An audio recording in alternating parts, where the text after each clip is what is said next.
Alright guys, TacticalRab again today. Hope you're doing well and enjoying your day so far with the Los Angeles Thieves and the Boston Breach confirming their roster moves for the upcoming stage. There's been serious questions as to which other teams are still looking to make changes, chiefly among them the Seattle Surge. Rumour has it they're making a move, it's not for us to tease, so which player is going to find themselves as the odd man out in this particular situation? Abuzah does a very cryptic tweet last night, maybe implying that it's going to be him. If it is, what does this mean for Surge? Has he been done dirty? But also, could many other teams in the league benefit from bringing Abuzah into their lineup? Very much intrigued to your thoughts in the comments below. Hit the like button if you enjoy. Subscribe if you're new as always, I would greatly appreciate it. Firstly, Rio played a lot in scrims over the last couple of days. Seems basically inevitable at this point it will come into the map pool. The question is, will it come in instead of another map? Will it come in on its own? There was some talk from Octane and JP Krez that 6 maps is kind of tough because of the way the veto system works. You choose Team A or Team B, you ban a map, you pick a map or whatever, and you know, if there's 5 maps, that works kind of nicely to get down from 5 to 2 hardpoints, or at least like 1 is left over in the ends, whereas if 2 are left over, it's kind of interesting. Now, of course, they could change the veto format so that each team was to ban 2 maps. I'm sure they could find a way around it. 6 maps in the pool is not the optimal number. You kind of want like 5 or 7, I think, really, but you know, because that's how it works in CS. I think most other games try and have like 7 maps in the pool, but still, I think we'll take what we can get at this point. My feeling is that if Rio does come in, the pros will probably look to replace one of the maps, which is a debate on whether that should be done, but regardless, probably that's what will happen. So they'll then have to decide what map should go.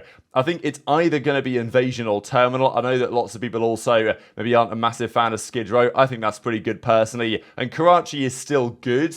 It's not as good as it was, I don't think, personally, after the changes they made for seemingly no reason. But yeah, Invasion or Terminal, I would say, will likely be gone from the pool, but we'll see what happens. Now, Dax team, actually, they were playing against Vegas. This is just one screenshot, for example, from last night's scrims. The Vegas team that is still sticking it out, it seems, for now. But you've got to say, if this Abuzah thing actually happens and he potentially comes available, then it's at least something to consider for many teams in terms of one of the AR roles that Purge is presently inhabiting on that Vegas Legion team. And, well, he goes positive in this map, but we haven't seen too much of that, of course, from them so far this season. Sub-base Terminal, they played Rio again, these guys. Vegas won it on both occasions, then Karachi they played on map 8 of their couple of sets of scrims. These, by the way, were the Vegas Legion numbers for stage 1.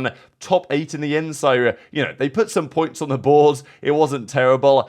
I still like the Standy Nero attached trio is pretty good, but Purge has had a rough one, there's no doubt about it. Dropping a 0.4 for the win, especially a 3-0 win, I don't know if that's ever going to happen again. Like, I don't think that's happened in the last 10 years of COD, and I'm not sure that'll happen for the next 10 years of COD. If you guys don't know, when they knocked out Nightmare Heretics, right, he literally had a 0.46 or something, and they won the series 3-0. It was unbelievable seed. I've never seen anything like it, and we probably will never see anything like it again for at least another decade. But to be fair, after getting Giga Slammed, the next series, he actually played pretty well, but unfortunately, Vegas just have no ice. They eventually went out of the tournament. Their control record was shambolic. They started off the season very well in Search and Destroy, but yeah, they just love getting reverse swept, unfortunately, for these boys. Purge has been the weakest player. You would think they would consider a change in that role, but it seems for now maybe not the case, but they've still got time. I mean, there's 2 weeks yesterday, basically 2 weeks today, pretty much until the games begin again, so there's a long extended break here for the teams to have time to make moves,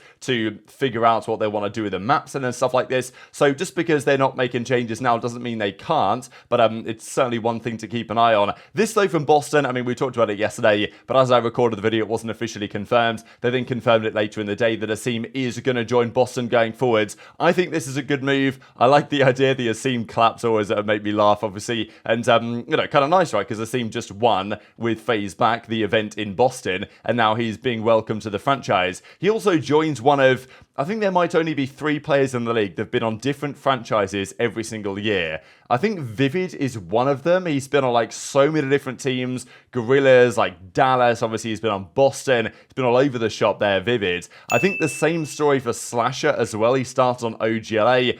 every year, and then he went Los Angeles Thieves, Los Angeles Grillers Slash has been on, then he's been on FaZe, now he's on Boston. So Slash has been on like 5 different teams in the last 5 years. I think the same applies to Asim as well, because, you know, he was on the Minnesota Rocker, of course, he was on the Los Angeles Grillers, he was on the New York Subliners, he was on the Ravens, right, and now he's on Boston Breach. So these players have been all over the shop, and it's cool to see them back in the league, and I think this can work out. I know there were some questions on Capsidal as well, and I Ben J Deceives on stream that he's got things to work on inside and outside of the game. Apparently what he kind of meant by that, or the rumour is that, you know, Capsidal would sometimes be late to practice, he'd sleep in, that type of stuff, and look, when that maybe is happening and you're not performing so well, making key mistakes in certain moments, then I get it why Boston have made this move, and I think it does make a fair bit of sense. We talked about it yesterday, and of course Slasher is happy to have this as well. I could kind of, not exactly tell, but as soon as Slasher dropped a 1.5 for the L, I think there was no way that Slasher wasn't saying to the team, hey, look, something's got to give here. I need some help, especially someone that I'm confident can deliver on LAN. Priestahh is surely one of those guys, but from an SMG standpoint, you kind of need somebody you have faith in, I would say, and, you know, Snoopy has upside, but Snoopy and Cap, it's not exactly a recipe for disaster, but when they're on, and when they're not on, they're, you know, it ain't particularly impactful. And search and destroy, you know, mistakes being made in that mode, game 5, stuff like this, were a key weakness for the squad. So Asim and Sasha got a victory together on the Los Angeles Grillers. That was at Major 2 years ago. The next event coming up is Major 2. So it feels like a bit of a stretch to suggest that Boston might actually go on to win that major, but we will see as time progresses. Asim is also, this is kind of interesting, well, he's a demon in revenge games. Whenever he's played revenge game against former team, which as you see, he's played plenty of times because he's been at many different teams, he has a 1.36 KD in revenge games against former teams, and they play each other basically first weekend back. So I think it's OpTic versus Thieves on the Sunday, the 18th, and then we have Ravens Breach on the 17th, which is both are kind of exciting, as I said yesterday, especially the OpTic Thieves game, because, well, Kenny basically was roasting Kremp a couple of weeks ago and said that he was so bad he would never get back into the league. He's now back in the league on the team that Kenny was formerly on, so that's going to be an exciting story to keep your eyes on going forward. Also, I saw this from Keeks, of course, Drazah's girl, confirming that she's going to be calling it a day competing. I know people were joking about this, saying, oh, you know, greatest comms of all time, human UAV, and all this type of stuff. I'm guessing this is because of some drama in, like, the Alley Cat League. I don't really know the story on this, to be honest. I just saw drama going down on, like, the WXC or whatever she calls it, and I guess it spilled over. So, you know, wishing Keeks the best going forward. I know that she's been streaming with Drazah and stuff, so I'm sure that's not going to be going away. But there's also other Rostermania questions to mention. Fellow even comes out with, what's everyone's thoughts on the Rostermania, because it must be kind of nice for him. He knows that his team is static for now, and, well, we'll see how Ravens do when they get back to online, whether what they've currently experienced this past weekend was more of a honeymoon period, or whether they can maintain that level going forward into online play. I thought a pretty funny reply here from Gwyn, actually, but one of the big questions has been, what's going to happen with the Seattle Surge? Just quickly, I suppose, on Real, because I gotta feel bad for this guy. Can't believe a lawyer chalked my season, he says. This is actually very interesting, though, to read into what exactly he means by this. Does he mean a lawyer from Ravens, as in one of their guys just messed up the process, which would not be surprising to me at all. Like, as soon as we heard rumours that Real had visa issues, and Clay was like, oh, don't worry, the process is nearly over, he'll be there soon, I'm like, alright, let's see about that. Because I'm familiar with Royal Ravens game, and, well, they didn't surprise me, let's be honest here. So either he means that, or he means that, like, he's actually, or like he means like a lawyer from the guys that approve the visa process, which arguably implies that he's been denied the visa, right? And I'm guessing what this is, because he's now saying that it's chalked his season, which kind of implies that, like, he doesn't even have the visa to go to the States at all. So, like, I don't know, let's say the next Challengers event that happens, he's currently playing on a European Challenger team. Can he go and play in the event? I don't know. But whatever. At least he's laughing about it. I kind of use a good humour, I suppose, because I do think Rel has a future. But, man, that is tough, right? But when you join Ravens, unfortunately, sometimes you got to expect some sort of disasters to happen. And this is why teams like Vegas, they don't even bother, right? They're not signing any European players. They're not going to do that because the effort, the expense, getting the visas is too much to ask for. I'm guessing Thieves, having signed Nasty, have got that locked down in a matter of days. Or at least they've got a couple of weeks, I suppose, to get it sorted before the matches begin again. And they've got confidence they can do that. And I'm sure they'll do a fine job because usually they do.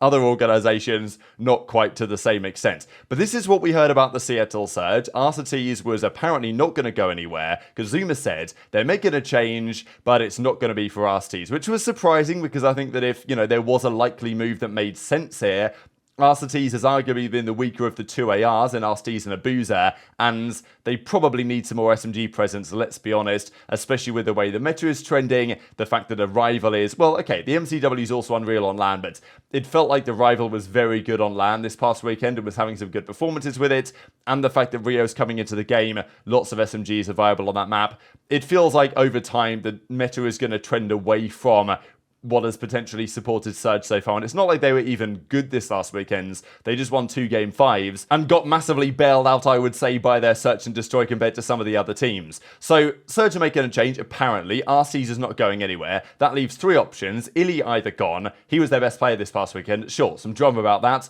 but I don't expect him to be going anywhere. Certainly on what he said publicly, that no, it's no big deal, caffeine, whatever. So, I imagine they're going to stick by iLLeY. So is Hook going to go anywhere, which feels...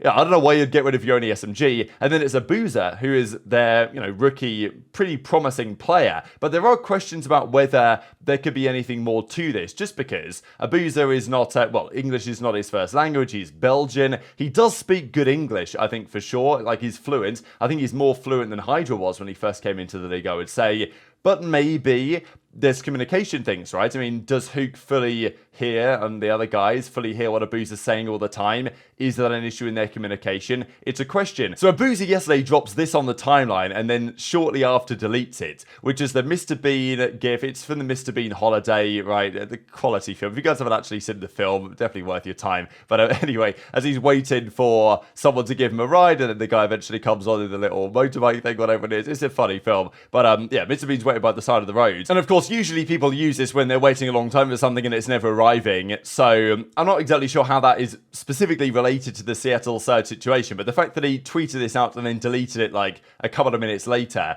makes me think that it could be related to the Surge situation here that we are seeing. Now, I thought that we saw Abuzah and Thieves play ranked together, which would make me think that this probably isn't the case. And then there was also discussions in the replies. There was some debate as to whether these screenshots were brand new or old. These guys were disagreeing. This guy was putting up the screenshots and this guy was saying, no, like they're old screenshots or whatever. But anyway, this screenshot purports to show iLLeY, Abuzah and Thieves all playing in ranked together, apparently yesterday, or like at least in the relatively near past, which, well, there's something to say about that as well. So to me, it's either Abuzah or it's Hook, one way or the other that's gone. If it's Hook, it's like, why? And what are you doing from an SMG perspective? But if it's Abuzah, maybe it's more so on the communication side, as, I just found out this tweet here talking about how Abuzah has the confidence to do the IGLing role in the comms while being surrounded by 2 other good IGLs and Thieves and iLLeY, which is also true. Like, Abuzah does communicate a fair bit, but, maybe there was some issue with that.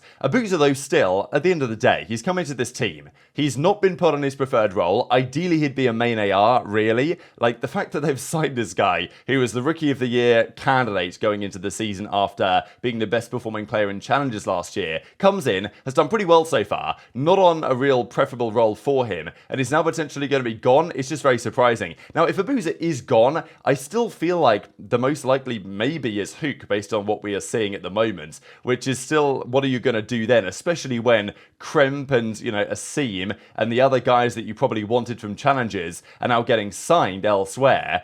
What does Surge do if they miss the boat somewhat because those other teams have moved quickly and they've got the guys they wanted? There's maybe fewer options now available if they were to make a change, especially from an SMG perspective, when there aren't too many of those guys available anyway. But if Abuzah was to go, I think there's a good few teams that could benefit from him. I think even Rocker should think about it. A Linz and Abuzah duo just makes so much sense, and I'm surprised that it didn't happen somewhere this season. I think rumors were that they were going to duo up on Thieves. That never happened, though. So, if I'm Rocker and I'm seeing Awakening continue to perform at a rather underwhelming level, I'm thinking Abuzah in with Linz makes a ton of sense on that team. And I think there's a couple of other teams, even, like Vegas, that should consider him as well as an AR option if he was to go, which may not be the case, but we will have to stay tuned. So very much intrigued to your thoughts in the comment section below. Hit the like button if you enjoyed, subscribe if you're new, take care, and I'll see you next time.